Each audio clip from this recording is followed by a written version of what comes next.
오늘의 헤드라인입니다. 국가기후환경회의가 석탄발전소를 최대 45%까지 가동 중단하고 생기용 외에 노후 경유차 운행을 제한하는 고강도 미세먼지 대책을 내놨습니다. 이 같은 집중 저감 조치를 통해 미세먼지를 20% 이상 줄이겠다는 게 목표입니다. 술을 많이 마시면 어느 순간부터 기억이 나지 않는 블랙아웃 현상을 겪는 분들 적지 않습니다. 국내 연구진이 수국에 입혀서 이런 블랙아웃이나 알코올성 치매를 예방할 수 있는 물질을 찾아냈습니다. 지구와 환경이 가장 비슷한 화성은 최근 인류의 탐사가 본격화되고 있는 행성입니다. 나사에서 2020년 7월에 생명의 흔적을 찾는 차세대 화성 탐사 로봇인 마즈 2020을 발사한다고 하는데요. 오늘 별별 이야기에서 화성 탐사 로봇 마즈 2020에 대해 자세히 알아봅니다. 겨울철 식중독 발생의 주요 원인인 노로바이러스는 대부분 자연 회복되지만 영유아나 노인 등은 탈수증으로 생명이 위험해질 수 있습니다. 그런데 작두콩으로 노로바이러스를 예방하는 방법이 있다고 하는데요. 오늘 과학 돋보기에서는 콩으로 노로바이러스를 예방하는 방법에 대해서 알아보겠습니다.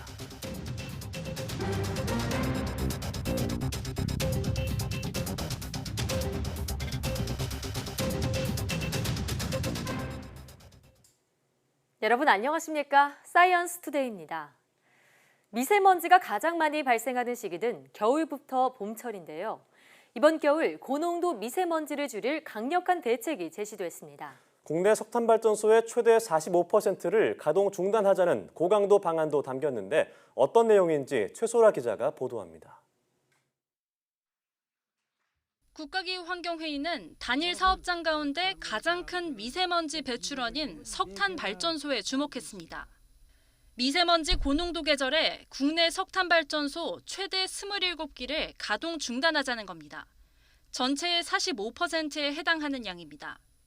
가동을 계속하는 나머지 발전소도 출력을 80%까지 낮춰 운영하자고 제안했습니다. 이에 따라 한시적으로 전기요금이 인상되겠지만 인상폭은 4인 가구 기준 월 1,200원 수준일 것으로 예상했습니다. 또 이 시기에 생계용을 제외한 노후 경유차 등 차량 100만 대 이상의 운행을 제한하고 미세먼지 고농도 주간이 예보되면 차량 이부제를 시행하는 극약 처방도 내놨습니다. 너무 지나치다라고 말씀하시는 분도 있을 것으로 예상이 됩니다. 그러나 현재 법률의 사회적 재난으로까지 명시된 심각한 미세먼지 상황을 생각할 때 저는 이 정도 수준의 정책은 반드시 필요하다고 생각합니다. 미세먼지의 41%를 배출하는 산업계에는 사업장 밀집 지역에 1,000명 이상의 점검단을 파견해 불법 행위를 감시하고 중소사업장에는 방지시설 설치를 지원하는 내용도 담겼습니다. 또 주민생활과 밀접한 도로를 집중관리도로로 지정해 특별관리하고 보건용 마스크에 건강보험을 적용하는 내용도 포함됐습니다. 특히 중국과 미세먼지 예보, 경보, 정보를 공유하는 등 미세먼지에 공동 대응하고 오는 11월엔 국제포럼을 개최할 예정입니다. 국가기후환경회의는 이 같은 집중 저감 조치로 미세먼지가 20% 이상 줄어들 것으로 내다봤습니다. 국가기후환경회의는 이번 주 내에 제1차 국민정책 제안을 정부에 제안할 예정입니다. YTN 사이언스 최소라입니다. 충남 홍성군 도축장에서 신고된 아프리카 돼지열병 의심 사례가 음성으로 판정됐습니다. 도축장에 돼지가 몰려들면서 질식사한 것으로 확인됐는데요. 축산 1번지로 꼽히는 충남과 홍성 지역 농민들은 놀란 가슴을 쓸어내렸습니다. 김동우 기자입니다. 아프리카 돼지열병 전국 확산을 우려했던 정부와 양돈 농가들이 한숨을 돌렸습니다. 충남 홍성에서 신고된 의심 사례가 음성으로 판정되었기 때문입니다. 1차 부검 결과 돼지 19마리가 폐사한 것은 도축장에 돼지가 일시에 몰려들면서 질식사한 것으로 밝혀졌습니다. 전날 정오를 기해 전국에 내려진 돼지 일시 이동 중지 명령이 해제되면서 돼지 출하량이 급증하자 도축장에서 이런 일이 벌어졌을 것으로 추정하고 있습니다. 신고가 다행히 음성으로 나오면서 양돈 농가와 정부도 한숨을 돌리게 됐습니다. 충남 홍성군에서 음성 판정이 나오면서 주말인 28일과 29일 이틀 동안 추가 발생은 없었습니다. 특히 정부는 이번 돼지열병 의심 신고에 대해 긴장하며 군사작전을 방불하는 방역작전에 들어갔습니다. 충청남도에서는 저를 본부장으로 해서 전 공직자 또한 홍성군의 전 공직자가 정말 전쟁을 치른 심정으로 이 대비하겠다 이런 말씀드립니다. 충남 홍성군이 돼지 사육 마리두수가 58만 마리로 가장 많은 데다 이곳이 아프리카 돼지열병에 감염되면 전국적으로 확산될 우려가 있기 때문입니다. 홍성을 포함한 충남은 돼지 사육 두수가 1,227개 농가에 240만 마리로 전국에서 가장 많은 곳입니다. YTN 김동호입니다. 구제역과 조류인플루엔자, AI 발생 가능성이 큰 겨울철을 맞아 정부가 5달 동안 특별 방역을 하기로 했습니다. 농림축산식품부는 10월부터 내년 2월까지를 특별 대책 기간으로 정하고 방역을 강화하기로 했다고 밝혔습니다. 구제역을 막기 위해 소와 염소에게 일제히 백신 주사를 놓고 항체 검사 확대와 함께 백신 비축량도 늘리기로 했습니다. AI 방역 대책으로는 축산농가 모두가 AI 방역관리 카드를 만들고 철새와 철새 도래지 관찰도 강화하기로 했습니다. 앞서 전해드린 대로 충남 홍성의 아프리카 돼지열병 의심 신고는 음성으로 판정됐지만 농민들은 긴장을 늦추지 못하고 있습니다. 특히 오는 3일부터 태풍이 예보됐는데 질병 확산을 부추기는 것이 아닌지 노심초사하고 있습니다. 나연호 기자입니다. 돼지 농가 28곳이 몰려있는 마을입니다. 마을 안으로 향하는 길목마다 죄다 가로막혔고 딱 하나 남은 길에서는 방역 소독이 이루어집니다. 대부분 차량 출입도 통제됐는데 평소 마을을 통과하던 버스도 예외는 아닙니다. 농장 주변은 오가는 사람도 통 없어 조용하다 못해 적막감마저 감돕니다. 아래쪽에서는 지금 이 앞주부터 계속 출하도 못하고 폐수도 이렇게 이송 못하고. 호남과 영남을 합쳐 우리나라 돼지 45%가 사육되고 있습니다. 발등에 불이 떨어진 지자체도 일시적으로 도축을 멈추는 등 방역 강도를 높이고 있습니다. 해외에서 들여오는 유가공품 단속과 지역축제 취소도 잇따르고 있습니다. 개별적인 모임 같은 거는 행사를 못하게 하고 있고 모국에서 가져오는 소포라든가 이런 거에 대해서 불법 축산물 같은 게 있는지 이제 그 양돈장 저기로부터 관리를 철저하도록 지금 하고 있고요. 엎친 데 덮친 격으로 오는 2일과 3일 사이 태풍이 북상하고 있습니다. 여태껏 바이러스가 퍼지는 것을 막으려고 곳곳에 소독약을 뿌리고 생석회를 깔아놨습니다. 하지만 태풍으로 강한 바람이 몰아치기라도 하면 지금껏 해놓은 방역 작업이 무용지물입니다. 태풍을 감안한 현장 관리와 매몰지 관리 계획이 필요합니다. 특별한 관심과 관리가 필요합니다. 전국 지자체에서는 태풍 이후 필요한 생석회 제거도 확보해 주시기 바랍니다. 태풍까지 겹치면서 축산 농가의 걱정은 커져만 가고 있습니다. YTN 나연호입니다. 2021년 중반이면 화성에 생명체가 존재하는지 확답을 얻을 수 있지만 인류가 화성의 생명체를 받아들일 준비가 되지 않았다는 주장이 나왔습니다. 미국 항공우주국 나사의 수석과학자 짐 그린 박사는 나사와 유럽 우주국이 나란히 발사할 화성 탐사 로버 마즈 2020과 엑소마즈가 생명체 탐사에 답을 해줄 최상의 기회를 제공할 것이라며 이렇게 덧붙였습니다. 내년 7월과 8월 사이 발사돼 2021년 2월과 3월 화성에 도착할 것으로 보이는 이 두 로버는 화성 땅의 표본을 채취해 생명체 존재 여부를 파악하게 될 것으로 예상됩니다. 그린 박사는 이를 통해 생명체의 존재가 확인되면 혁명적인 일이 될 것이지만 아직 우리가 그런 결과를 받아들일 준비가 되지 않았다고 생각한다며 이에 대한 우려를 내비쳤습니다. 나사에서 38년간 일해온 그린 박사는 그동안 다른 행성의 유기체 존재 가능성을 주장해왔습니다.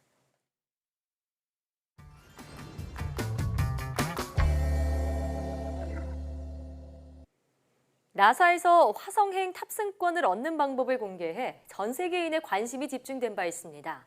진짜로 화성에 갈 수 있는 건 아니고 신청자의 이름이 새겨진 칩을 화성에 보내는 재미있는 캠페인인데요. 네, 오늘 별별 이야기에서는 한국천문연구원 우주과학본부 문홍규 박사와 함께 화성 탐사 로봇 마스 2020에 대해 알아보겠습니다. 네, 박사님 안녕하세요. 어서 오세요. 네, 화성에 대한 영화나 소설은 정말 많이 나왔잖아요. 네. 그렇죠. 하지만 아직 인류는 밟은 적이 없기 때문에 더 흥미롭고 호기심이 가는 것 같습니다. 화성은 어떤 곳인가요?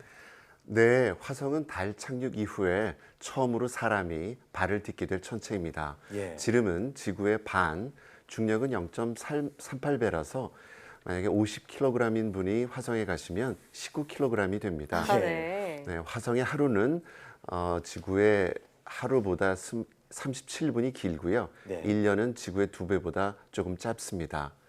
1년 평균 기온은 영하 63도고요. 기압은 지구의 0.7%입니다. 예. 산소가 21%로 이루어져 있는 지구하고 달리 화성은 이산화탄소가 95%고요. 산소는 고작 1%에 불과합니다. 예. 하지만 인류의 화성 착륙은 단지 시간 문제일 뿐이지 늦어도 2030년대 중반에는 실현될 거라고 예상하고 있습니다. 네. 그것은 지구와 화성이 가장 비슷하게 우리가 가려고 하는 것인데요. 마스 2020은 그런 미래를 준비하기 위해서 기획한 과학 탐사 임무입니다. 네. 사실 작년에 인사이트호가 화성 착륙에 성공했다는 소식 전해드린 네. 게 생생한데 그렇습니다. 내년 7월이면 차세대 화성 탐사 로봇은 이 마스 2020을 나사가 발사할 계획이라고요. 기간이 이제 얼마 남지 않은 것 같은데 마스 2020은 어떤 역할을 하게 되나요? 네, 이제 10달밖에 남지 않았습니다. 마스 2020의 가장 중요한 임무는 생명의 흔적을 찾는 겁니다. 지구는 현재 온갖 생명으로 넘쳐나고 있지만 화성은 메마른 사막에 아무것도 살 수 없는 척박한 행성입니다. 그런데 과거에도 그랬을까요? 네, 화성에는 강과 호수의 흔적이 지금 뚜렷하게 남아 있습니다. 예. 과거의 지구처럼 따뜻했다는 거죠. 마스 2020은 과연 과거의 화성이 생명이 살 수 있는 환경이었는지, 그리고 실제로 원시 생명이 있었는지 그 증거를 찾는 게 목적이에요. 그 밖에 이산화탄소가 주성분인 대기에서 산소를 뽑아내는 실험과 또 우주인들에게 영향을 줄 수 있는 온도나 습도, 그다음에 먼지 같은 환경을 조사하는 실험을 하게 됩니다. 네. 나사의 탐사 계획은 이전 임무하고 이어지는 후속 임무들이 아주 촘촘하게 연결되어 있어요. 1단계에서는 이미 성공적으로 물의 흔적을 찾았고요. 이번에는 생명체의 흔적과 인간 거주 가능성을, 그리고 맨 마지막 단계에서는 인류 탐사에 대비하는 데 목표를 두고 있습니다. 네. 예, 그러려면 화성의 기후와 지질, 그리고 그 긴 역사를 알아내야만 합니다. 나사 탐사 계획은 당연히 과학이 그 중심에 자리 잡고 있습니다. 예, 그렇습니다. 자, 이번 화성 탐사 로봇에 대한 얘기를 또 해보고 싶은데요. 네. 자, 마스 2020 로버의 생김새가 2012년도에 보냈던 큐리오시티와 굉장히 닮았다고 알고 있는데 근데 성능은 굉장히 월등해졌다고요. 네, 그렇습니다. 마스 2020은 큐리오시티하고 거의 생김새가 비슷합니다. 예. 그 둥글 납작하게 생긴 에어로쉘은 화성 대기권에 진입할 때 열과 충격을 잘 견딜 수 있도록 만들어졌고요. 그 안에 낙하산과 또 착륙에 쓰이는 스카이 크레인, 또 탐사차인 로보가 들어가 있습니다. 네. 로보는 차 한 대 크기인데요. 네. 길이 3m에 무게는 1톤쯤 됩니다. 말씀하신 것처럼 역대 최강의 장비들이 실립니다. 네. 그중에서 마스캠 Z는 고화질 카메라인데요. 로보의 눈에 해당합니다. 줌기능을 탑재해서 위아래로 90도, 좌우 360도 회전합니다. 시력은 축구장 반대편 골대에 있는 파리까지 볼 수 있을 만큼 뛰어난데요. 예. 로보에는 총 23대의 이런 카메라가 실리고요. 그런가 하면 옥시라는 장치는 이산화탄소에서 산소를 뽑아내는 장치입니다. 산소는 사람이 숨 쉬는데 필요할 뿐만 아니라 로켓 연료로도 쓸 수 있죠. 그렇군요. 네, 화성에서 우주인을 태운 탐사선이 이륙하려면 현재 기술로는 대략 우주왕복선 무게만큼의 산소가 필요한 상황입니다. 그래서 이번엔 자동차 배터리만하게 만들었지만 다음 임무에서는 100배 이상 커지게 될 겁니다. 예. 또 픽셀이라는 장치는 화성 암석과 흙에 X선을 쏴서 화학 성분을 빠르게 분석할 수 있는 장치입니다. 20가지가 넘는 화학 성분의 지문을 감별해서 원시 생명체의 흔적을 찾아냅니다. 예. 그런가 하면 림팩스는 지표 아래에 있는 물하고 얼음을 찾아내는 영상 레이더인데요. 땅 밑을 손꼽 보듯이 훤히 들여다볼 수 있습니다. 마지막으로 셜록이 있는데요. 레이저 장치하고 분광기로 이루어져 있고요. 과거 생명체의 흔적을 찾는 데 쓰입니다. 로봇 팔에 부착됐고 포렌식 기술을 씁니다. 왓슨은 셜록의 기능을 보조하기 위해서 만든 카메라인데요. 셜록 홈즈와 존 왓슨 이 두 콤비가 화성에서도 호흡을 맞추게 될 걸로 기대가 되네요. 네. 자, 이렇게 최첨단 장비들로 화성의 탐사의 준비를 단단히 하고 있는데 자, 그런데 가장 큰 어려움이 무사히 착륙하는 것이라고 하더라고요. 이 과정이 정말 고난도 기술이 필요해서 공포의 7분이다 이렇게까지 불린다고 알고 있는데 어떤 상황을 말하는 건가요? 네, 그렇습니다. 화성 탐사선이 대기권에 진입하고 하강하고 착륙하는 그 과정을 뜻합니다. 착륙 전에 속도를 줄여야 하는데요. 화성 대기압은 지구의 0.7%밖에 안 되기 때문에 이때 감속하는 게 굉장히 어렵습니다. 게다가 통신 자체가 불가능하고요. 설사 교신이 된다고 하더라도 신호가 오는데 시간이 걸리기 때문에 미리 철저하게 준비하는 것 외에는 방법이 달리 없습니다. 이 시간이 꼭 7분이라서 전문가들은 공포의 7분이라고 부릅니다. 그렇군요. 네, 대기권 진입과 착륙에는 당연히 첨단 기술이 동원되지만 하강 중에 돌풍이 불어서 우주선이 뒤집힌다거나 낙하산줄이 꼬이는 사고가 일어날 수 있고요. 탐사선 다리가 휘어지거나 로봇팔이 선체에 끼이는 등 여러 가지 사고 위험이 도사리고 있습니다. 전 과정이 자동화되어 있지만 도반 변수가 아주 많습니다. 그래서 제트 추진연구소 관제실은 이때 초긴장 상태가 되는데요. 현재 화성 착륙에 성공한 나라는 미국밖에 없고요. 그 성공 확률조차 40%에 불과합니다. 그래서 이 과정이 화성 임무에서 가장 어려운 과정이고요. 공포의 4분이라고 부르는 이유는 바로 여기에 있습니다. 그렇군요. 나사의 뭐 생명체나 물의 존재를 확인하기 위해선 어디에 착륙하는지도 굉장히 중요할 것 같습니다. 이 착륙지를 선별하는 데 굉장히 오랜 시간이 걸렸다고 들었는데요. 자, 유력한 착륙지 후보였던 이 옥시아 플라눔이라는 곳을 제치고 제제로 크레이터를 최종 착륙지로 선택했다고 들었는데 이곳을 선택한 이유가 있을까요? 네, 나사가 마스 2020의 착륙점을 선정하는 데는요, 총 5년이 걸렸습니다. 5년이나요? 네, 총 60개 착륙지 후보 장소가 대두됐었는데요. 안전을 고려한 것은 물론 과학적으로 또 가치 있는 곳을 찾기 위해서 그만큼 시간과 노력을 들였다고 생각하시면 이해가 가실 겁니다. 제제로 크레이터가 선정된 이유는요, 이곳이 고대의 삼각주였기 때문입니다. 36억 년 된 이 지대는 강의 흔적과 크레이터 또 언덕과 같은 다양한 지형을 들여다볼 수 있는 데다가 어쩌면 강에서 흘러내려온 퇴적층에 고대 유기물과 원시 생물이 있을지도 모르기 때문입니다. 더구나 이 지역은 호수와 강이 만나는 곳이었거든요. 과학자들은 진흙과 탄소질 성분이 함유된 흙이 여기에 있을 것이라고 기대하고 있고요. 그래서 유기물이나 원시 생명의 흔적이 나올 수 있는 최적의 장소라고 판단하고 있는 겁니다. 네, 고대 삼각지였던 이 제제로 크레이터, 과거 강이나 호수가 있었을 것으로 추정이 되는 만큼 정말 생명체의 흔적을 찾을 수 있을지 기대가 되네요. 또 마스 2020이 더욱 특별한 이유가 또 있다고 하는데 어떤 건가요? 네, 마스 2020은 이곳에서 시료를 채취합니다. 이번에 당장 가져오지는 않고요.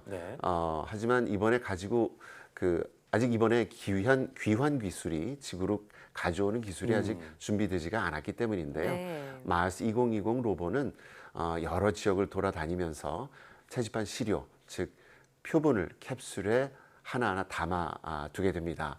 시료는 로봇팔에 달린 드릴을 이용해서 채취하게 되고요. 용기에 담은 시료는 따로 보관해 둡니다. 이 시료 중 일부는 우선 마스 2020에 실린 장비로 1차 분석을 하고요. 남은 시료는 다양하고 정밀한 분석을 위해서 몇 년 뒤 착륙선이 준비되면 가서 지구로 가져올 겁니다. 또 한 가지가 있는데요. 그것은 바로 드론입니다. 마스 헬리콥터 스카우트라고 부르는데요. 착륙한 뒤에 곧바로 활동하는 것은 아니고요. 몇 달 지나서 시험에 들어갑니다. 화성 대기는 지구보다 기압이 낮기 때문에 드론에 이중 프로펠러를 달았고요. 분당 회전 속도는 최대 2,800 RPM입니다. 예. 강력하지요. 네. 네, 로봇에 실린 카메라만으로는 전방에 암석이 있는지 또 구덩이가 앞에 있는지 판단하는 데 한참 걸리기 때문에 드론을 띄우는 겁니다. 지구와 화성이 가장 멀 때 교신 시간이 20분 넘게 걸립니다. 관제사가 이것을 판단하고 명령 보내는데 꼬박 40분 이상 걸리겠죠. 그러면 이제 로봇가 주행하는 데 시간이 걸릴 수밖에 없겠고요. 그래서 하지만 드론을 띄우면 3에서 10m 상공에서 내려다보면서 주변 영상을 찍어서 바로 로봇에 전송할 수가 있습니다. 궤도선이 찍는 것보다 10배나 좋은 현상을 말이죠. 자동 제어로 움직이는 드론은 로봇의 주행 루트를 개척하는 것은 물론이고 사전에 여러 가지 위험을 방지해 줄 수 있겠죠. 예. 네, 믿을 만한 척후병을 둔 셈입니다. 그러네요. 네, 나사는 이번 실험을 바탕으로 더 강력하고 다양한 기능을 갖춘 드론을 개발한다고 합니다. 네, 드론은 지금까지 본 적이 없었던 것 같다는 생각이 드는데. 네, 이번에 처음 만들어져서 시험을 그렇죠. 해요. 네, 네. 예, 최첨단 기술을 도입하는 이번 탐사가 기대가 되는데요. 앞서 얘기했던 그 화성 탐사 탑승권에 대한 얘기 해보고 싶은데 언제까지 신청이 가능한 건가요? 네, 마르스 2020에 이제 칩이 실리게 되고요. 예. 거기 아주 작은 글씨를 새겨넣게 됩니다. 근데 그게 마감 날짜가 바로 9월 30일 오늘이에요. 그렇군요. 네, 그래서 저도 탑승권을 받았는데요. 한국은 현재 탑승권 발급 순위 8위고요. 인구 대비 발급 순위는 세계 2, 3위를 지금 왔다 갔다 하고 있어요. 네, 나사 홈페이지 들어가시면 등록하실 수 얼마 안 있습니다. 남았네요. 예. 그렇습니다. 네. 저도 9월까지라고 해서 부랴부랴 신청을 했는데 그래요? 탑승권을 받으니까 좀 괜히 설레더라고요. 그러시구나. 네. 뭐 시청자 여러분도 역사적인 탐험 여정에 동참해 보시면 어떨까 싶습니다. 오늘 말씀 잘 들었습니다. 네, 감사합니다.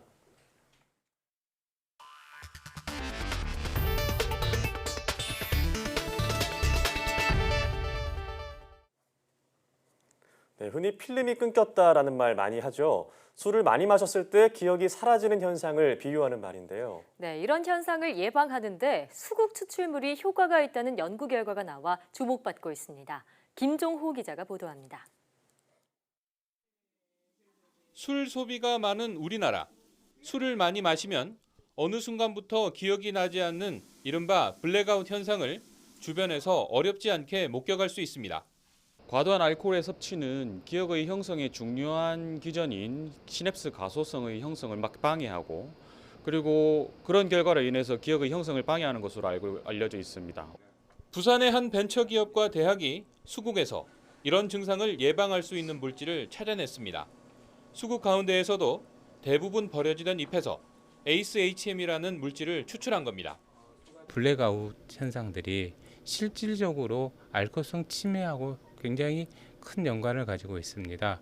그래서 그러한 부분을 갖다가 효과적으로 대응할 수 있도록 농업기술실용화재단 지원으로 진행된 이번 연구에서는 수국 추출물에 알코올 분해, 간 보호 등 여러 가지 기능이 더 있는 거로 나타났습니다. 남들이 보유하고 있지 않은 독보적인 기술력을 가지고 있고 이러한 그 기술력을 가지고 있으나 제품화에 어려움을 겪고 있는 창업업체에게 제품화 그리고 제품 검증에서 투자까지 그리고 판로까지 지원을 하고 있습니다. 동물 실험 결과를 받아본 한 제약회사는 곧바로 추출물을 납품받아 제품을 시장에 선보였습니다. 관상용 외에는 뾰족한 쓰임이 없었던 수국에서 새로운 용도를 찾아내면서 농가에도 도움이 될 전망입니다. YTN 김종호입니다. 국내 연구진이 치매 전 단계인 경도 인지장애 환자 가운데 알츠하이머 치매로 진행될 환자를 골라낼 수 있는 기술을 개발했습니다. 서울대와 고려대 공동연구팀은 뇌 속에서 알츠하이머 치매를 유발하는 것으로 알려진 베타 아밀로이드 단백질의 축적량에 따라 달라지는 혈액 속 단백질 4종을 발견하고 이를 선별할 수 있는 기술을 찾았다고 밝혔습니다. 연구팀에 따르면 실제 경도 인지장애 환자 107명을 대상으로 한 실험에서 뇌 속 베타 아밀로이드가 쌓인 사람을 83.6%의 정확도로 예측했습니다. 연구팀은 이 기술을 활용하면 현재 경도 인지장애 환자의 알츠하이머성 치매 발병 여부를 알기 위한 고가의 검사를 줄일 수 있다며 앞으로 예측 정확도를 90% 이상으로 높이기 위한 추가 연구를 진행하겠다고 덧붙였습니다. 손을 씻는 데 사용되는 위생용품 가운데 비누의 세균 제거 효과가 가장 크다는 조사 결과가 나왔습니다. 경기도 보건환경연구원은 시중에 유통 중인 손위생용품의 종류별 세균 제거 효과를 조사한 결과 고체나 액체 형태의 비누가 손소독제나 업소용 물티슈보다 세균 제거에서 가장 높은 효과를 나타냈습니다. 조사 내용을 보면 고체 비누와 액체 비누의 세균 평균 감소율은 각각 96%로 가장 높았고 손소독제 95%, 접객 업소용 물티슈가 91% 순이었습니다. 이에 보건환경연구원은 되도록 비누나 손소독제를 사용해 30초 이상 손을 씻는 것이 좋으며 손위생용품이 없을 때 흐르는 물이나 물티슈로 30초 이상 손을 닦을 것을 당부했습니다.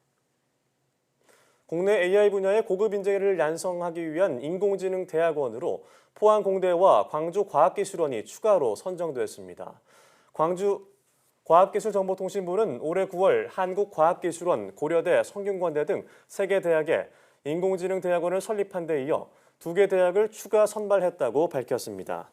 이들 대학에는 올해부터 5년 동안 90억 원이 투입되며 AI 핵심 지식과 역량을 갖춘 석박사급 전문 인력을 위한 특화된 커리큘럼이 마련됩니다. 이번에 선정된 대학들은 올해 하반기 신입생을 모집하고 내년 3월부터 학과를 개설할 예정입니다. 정부 부처와 기관마다 달랐던 연구개발 규정과 지침에 대한 공통 규정이 마련됐습니다. 과학기술정보통신부는 국가과학기술자문회 심의회에 전문기관 효율화 특별위원회를 열고 이런 내용을 확정했다고 밝혔습니다. 지난해 기준 각 부처와 전문기관에는 모두 150개가 넘는 R&D 법령, 지침, 매뉴얼이 존재했으며 서로 다르게 운영돼 연구 현장에서 혼란이 발생한다는 지적이 제기돼 왔습니다. 이번에 공통규정이 마련됨에 따라 R&D 성과 보고 기한은 협약 종료 뒤 45일 이내로 정해졌으며 평가에 대한 이의 신청 기한도 10일로 통일됐습니다. 과기정통부는 표준안에 따라 관계 법령과 규정을 내년까지 개정할 예정입니다.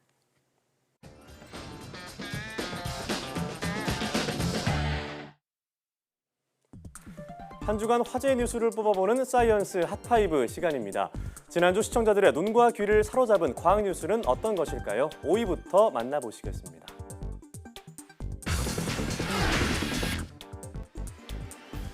영국 과학자들이 물속에서 하늘로 날아오르는 로봇을 개발했습니다. 새와 물고기의 역할을 모두 하는 이 로봇은 쌀알 크기의 연료만으로 상공 26m까지 이동할 수 있는데요. 실제 환경에서 이미 성능 실험을 마쳤다고 하니 머지않아 물속은 물론 땅 위에서도 사람 대신 어려운 작업을 척척 해낼 것으로 기대됩니다.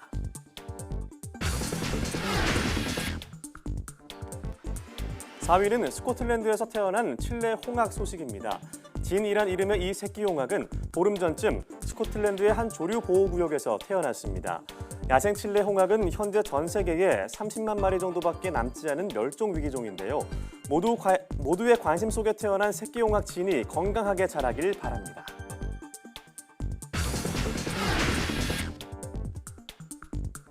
널쩍한 얼굴에 살짝 튀어나온 이마, 7만 년 전 살았던 데니소바인 소녀의 얼굴입니다. 이스라엘 연구팀이 뼈 조각에 있는 DNA만으로 고대 인류의 얼굴을 복원한 건데요. 손가락뼈에서 얻은 DNA를 분석해서 활성도에 따라 외모를 유추한 겁니다. 이렇게 나온 데니소바인은 현재 인류보다 골반이 넓고 피부와 눈, 머리카락 색깔은 어두운 편이었습니다.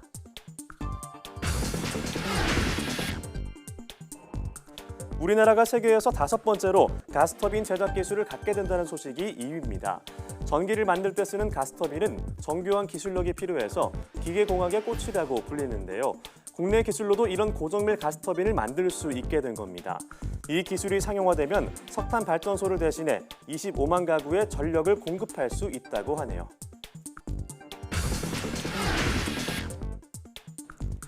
지난주 가장 눈길을 끈 소식은 서울 반도체에서 일어난 피폭 사고 논란입니다. 지난달 서울 반도체의 협력업체 직원 7명이 엑스레이 기계 사용 중 방사선 피폭 사고를 당했는데요. 증상이 나타난 사람들도 모두 염색체와 혈액 검사에서 정상 판정을 받았습니다. 하지만 당시 직원들이 임의로 안전장치를 풀도록 지시한 사실이 드러났고 피해를 입은 작업자들은 아직도 후유증에 고통을 받고 있는데요. 현재 추가 피폭이 없는지 조사가 진행 중이지만 앞으로 조사 대상자는 더 늘어날 것으로 보이기 때문에 논란은 계속될 전망입니다. 지금까지 사이언스 핫5였습니다.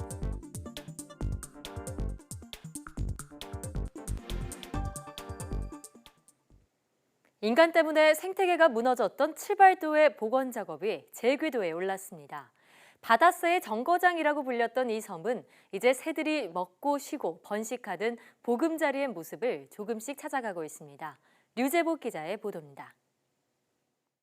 목포에서 배를 타고 100리 넘게 달려야 볼 수 있는 섬. 바위 봉우리 7개가 삐죽이 고개를 내밀어 일고발이란 별명이 붙은 칠발도입니다. 사람은 물론 나무 한 그루 자랄 수 없을 정도로 온통 절벽이지만 오히려 바다 철새들에겐 낙원 같은 곳입니다. 절벽과 바위 틈에서 자라는 밀사초가 든든한 보금자리가 돼주기 때문입니다. 촘촘히 내린 뿌리 아래 둥지에서 바다제비알과 새끼는 안전하게 자랄 수 있습니다. 그런데 이 섬은 얼마 전까지 새들에게 그리 좋은 휴식처가 아니었습니다. 무인 등대 때문에 사람들이 드나들면서 바깥 식물이 묻어 들어왔기 때문입니다. 특히 마디마디가 튀어나와 소의 무릎뼈처럼 생긴 쇠무릎이 문제입니다. 번식력이 좋아 밀사초를 말려 죽이고 열매가 새의 깃털에 엉겨붙으면 날개짓을 못해 폐사로 이어집니다. 국립공원공단이 쇠무릎을 뽑고 밀사초를 심는 복원 사업을 시작한 이유입니다. 2015년까지 연간 약 400마리의 바닷새가 외부에서 유입된 식물에 의해 폐사하였지만 지속적인 바닷새 번식지 복원으로 2018년 폐사한 바닷새는 2마리로 감소하였습니다. 칠발도에는 바다제비 말고도 조류 50여 종이 살고 있습니다. 주로 여름철 새들이 새끼를 낳고 기른 뒤 가을에 떠납니다. 그래서 칠발도는 10년 전 유네스코 생물권 보전 지역에 올랐습니다. 첫 성공 사례로 되기 때문에 앞으로 무인도서의 어떤 생태계 복원 사업에 많은 방향을 제시하고 있고 이러한 문제점 해결에 큰 의미를 갖고 있습니다. 공단은 오는 2022년을 목표로 번식지 복원 사업을 계속 진행할 계획입니다. YTN 유재복입니다.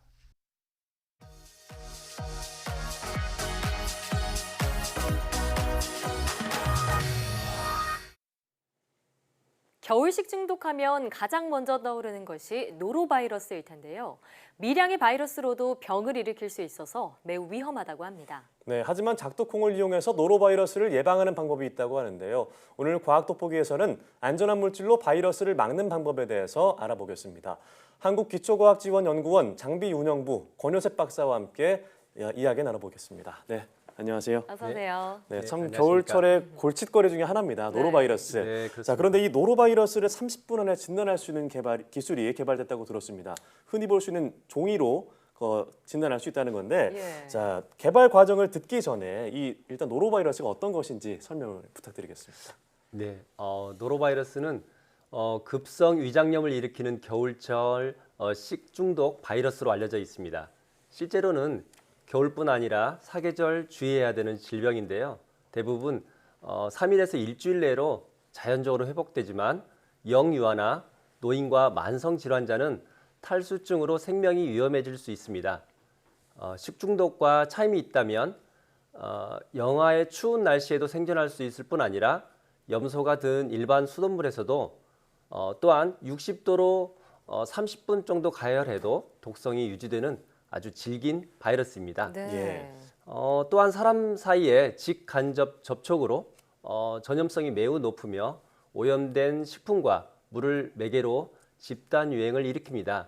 하지만 아직 예방 백신이 없어서 빠른 진단과 노로바이러스를 확산을 막을 수 있는 방법이 절실한데요. 이런 노로바이러스로 인한 사회적 경제적 손실이 매년 1조 3천억 이상으로 추산됩니다.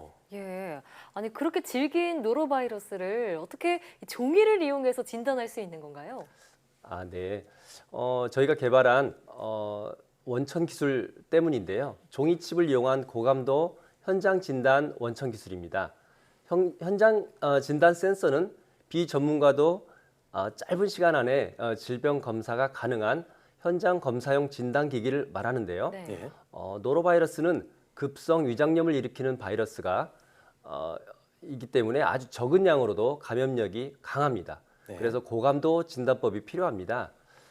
그래서 저희 팀에서는 저렴한 소재인 종이에 친수성 왁스를 수직으로 쌓아 3차원 유체를 형성하고 신호를 증폭시키는 방법으로 고감도, 저비용 노로바이러스 진단 키트를 개발했습니다. 네. 감염이 의심되는 환자의 분변이나 토사물 아니면 식품 등의 어떤 물질을 키트에 묻히고 10분 정도 기다리면 검사 결과를 곧바로 알 수 있는데요. 결과창에 줄이 생기면 노로바이러스가 검출되었다는 뜻입니다. 여러분들 잘 아시는 임신 진단 키트와 작동법이 유사해서 누구나 쉽게 이용할 수 있고요. 특히 금나노 입자를 촉매로 이용해서 기존 진단 키트의 단점으로 지적된 낮은 민감도를 극복해서 100배 이상의 높은 감도를 보이는 데 성공했습니다. 네, 노로바이러스를 감염이 됐는지 빠르게 확인할 수 있는 거군요. 예, 그렇습니다. 자, 하지만 그보다 중요한 것은 이 노로바이러스를 예방하는 법이 중요하지 않을까 싶은데 이 박사님께서 콩을 이용해서 그 예방법을 발견하셨다고요? 아, 네, 그렇습니다. 저희는 독성 물질이 아닌 어떤 먹을 수 있는 소재로 그런 안전한 소재로 바이러스를 예방할 수 있으면 좋겠다고 생각해서 콩을 연구 소재로 선택했습니다. 예. 콩을 약 200여 개 정도 조사를 한 것 같은데요. 바이러스에 잘 붙는 단백질을 찾았습니다. 그중에서 작두콩 속에 있는 렉틴 단백질의 특정 위치가 인체 감염형 노로바이러스와 선택적인 결합을 한다는 사실을 밝혔습니다. 네. 작두콩에 함유된 단백질은 노로바이러스가 세포로 침투할 때 필요한 부분을 잘 막아서 안전하게 중화할 수 있음을 저희가 밝혔는데요. 국내 고유종인 작두콩에서 이러한 효능이 있는 단백질을 찾았다는 것에 정말 큰 보람을 느꼈습니다. 네, 작두콩에 그런 효능이 있었군요. 예. 네. 또 이를 응용해서 손 소독제도 개발했다고 들었는데요. 어떤 네. 건가요? 저희가 갖고 오셨나요? 아, 예, 네. 가져왔습니다. 예. 저희가 개발한 손 소독제인데요. 네. 이런 저희 기존에 말씀드렸던 연구 결과를 바탕으로 거품 비누에 콩 소재를 넣었더니 알코올보다 중화를 잘 시키고 물 비누보다 세정력이 뛰어났습니다. 네. 그래서 손으로 전파되는 바이러스 특성을 고려하여 손 소독제를 개발하게 되었습니다. 네. 오늘 지금 갖고 나온 것이 그것인데요. 2018년 평창 동계올림픽의 당시에 현장에서 노로바이러스가 발생했다는 소식을 듣고 긴급하게 여러 기업들의 후원을 받았고요. 네. 그래서 저희가 손 소독제를 제작해서 평창 동계올림픽 조직위원회에 전달했습니다. 예. 손 소독제는 저희가 개발한 것은 천연 성분을 이용했죠. 말씀드린 대로 콩을 네. 이용해서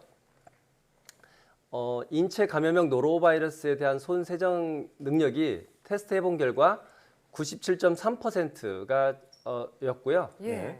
저희가 알코올 손 세정제와 비교해 봤을 때 알코올 손 세정제는 26% 정도만 세정력이 있었습니다. 네. 이런 손에 의한 바이러스 전파 차단 능력이 우수함을 다시 한번 확인한 셈입니다.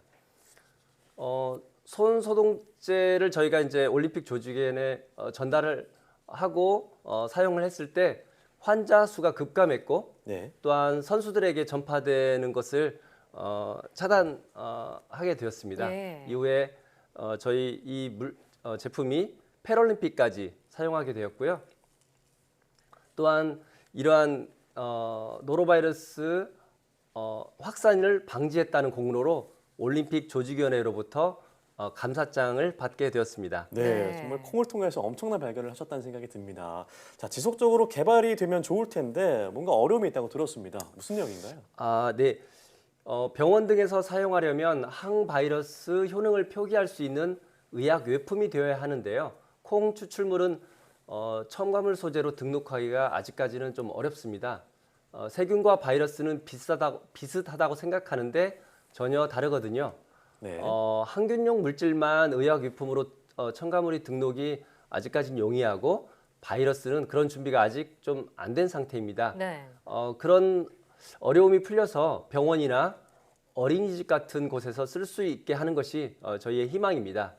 혹시 이 방송을 들으시고 저희가 또 부족한 부분을 채울 수 있는 곳이 생길 수 있다면 좋겠습니다. 네. 아, 네, 그러네요. 의외 부분에서 좀 문제가 있었군요. 자, 그런데 이제 노로바이러스뿐만 아니라 다른 바이러스의 감염을 감소시킬 수 있는 연구도 하고 계신다고요? 예, 그렇습니다.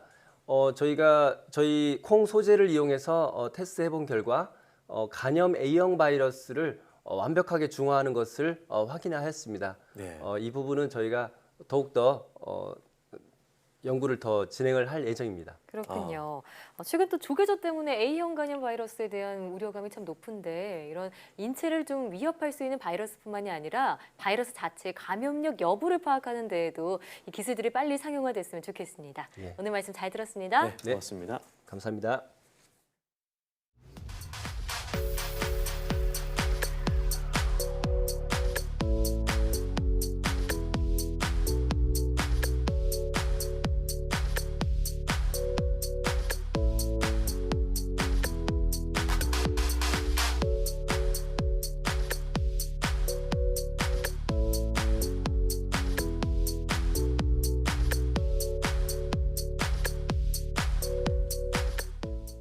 태양계의 네 번째 행성인 화성은 물의 흔적이 발견되면서 인간의 이주 가능성 1순위로 손꼽히는 행성입니다. 네, 이 때문에 다양한 연구와 탐사 대상이 되고 있는데요. 2004년부터 15년간 화성을 탐사한 오퍼튜니티가 임무를 공식 종료하고 현재는 그의 후배인 큐리오시티와 인사이트가 활동 중입니다. 내년 7월 마즈 2022 화성에 무사히 착륙하는 데 성공한다면 9번째 탐사선이 되는 건데요. 언젠가는 사람이 직접 화성을 탐사하는 모습도 볼 수 있길 기대해 봅니다. 네, 사이언스 투데이 오늘 저희가 준비한 소식은 여기까지입니다. 함께해 주신 여러분 고맙습니다.